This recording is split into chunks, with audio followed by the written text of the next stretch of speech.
This is not good for Rory Sloane. That was a big marking contest that he was involved with Boston, I reckon. I'm about 6.5, 7 weeks into my rehab. I've been able to do some really solid core work, I suppose hip, glute, quad strength, hammy strength, real baseline stuff to really get me going. Yeah, body's actually feeling really good. I can now, a bit more mobile for the kids, which has been nice as well. For me, it's finding those little wins. I've been around home a fair bit, especially in those early periods, and I mean this sort of period of time where my kids are at in life, it's been pretty special to spend some time with them. The most challenging thing is definitely not playing footy, obviously. Watching footy I'm pretty horrible at. Can get a little grumpy sometimes on the couch, especially with those early games when I had no control over anything and couldn't sit on the bench.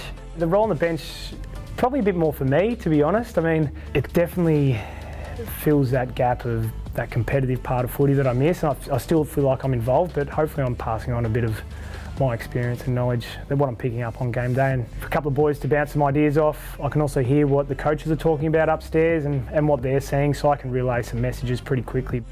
I'm James Podsiadly, and we're here to talk about face footies, the newest way to teach kids and people new to the game how to kick a footy.